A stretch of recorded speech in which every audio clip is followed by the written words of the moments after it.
is The Opinions, a show that brings you a mix of voices from New York Times opinion. You've heard the news. Here's what to make of it.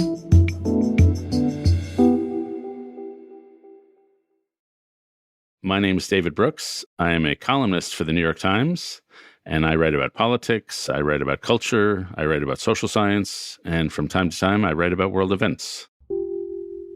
Since October 7th, I've been thinking a lot about the spreading brutalism of our world. Israel has seen attacks overnight by both rockets and gunmen. Dozens of rockets were fired from the Gaza. Gaza's health ministry said the death toll from the 13th month-long war has ticked past 44,000. Because the Middle East is so contentious, a lot of the brutalism is right here in our own country. And that's the vicious debates we're having. That's people screaming at each other. And the thing I've been wondering about is, how do we live in this brutal environment without being brutalized ourselves? How do we live in a way where we remain open-hearted and we don't get calloused over by our own hatreds?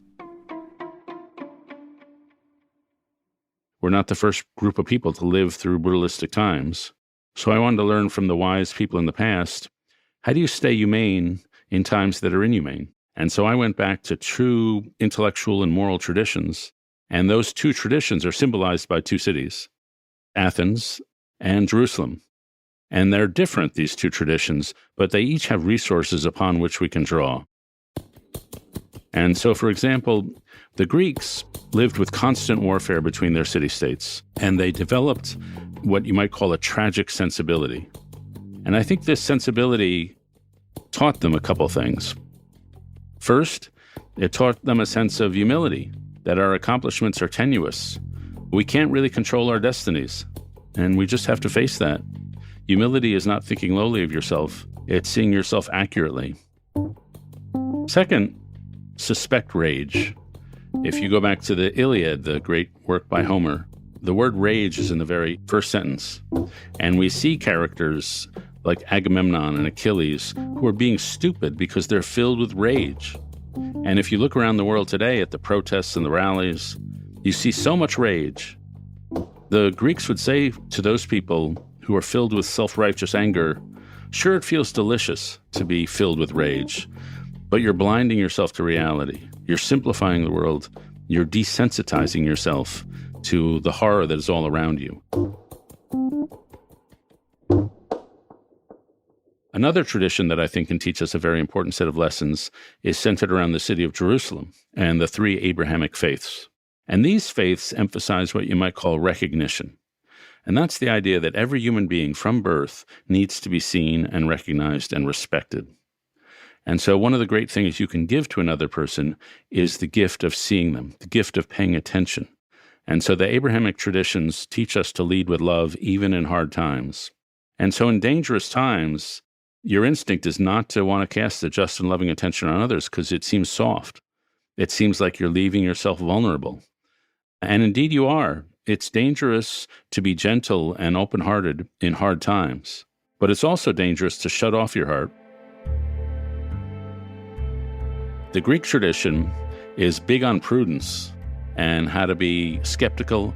The Jerusalem tradition, on the other hand, is very big on empathy, very big on compassion. It orients you not to the most powerful people in society, but the people who are hurting the most. Can you hold these two mentalities in one single brain? Well, Max Weber, the philosopher, asked this very question in a famous essay called Politics as a Vocation. He said, can you be warm-hearted and also rational and cautious?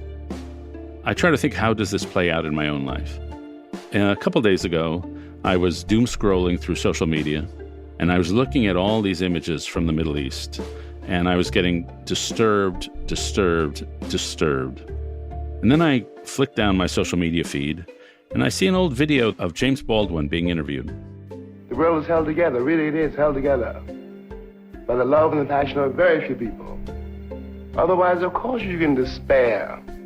Walk down the street of any city, any afternoon, and look around you. What you got to remember is what you're looking at is also you. Everyone you're looking at is also you. You could be that person.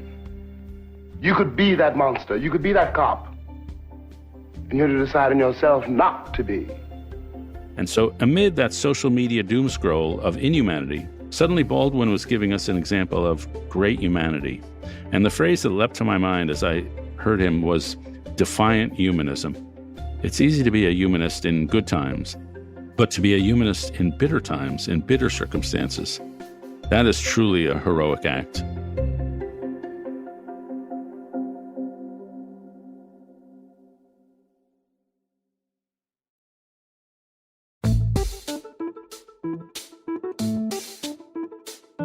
If you like this show, follow it on Spotify, Apple, or wherever you get your podcasts.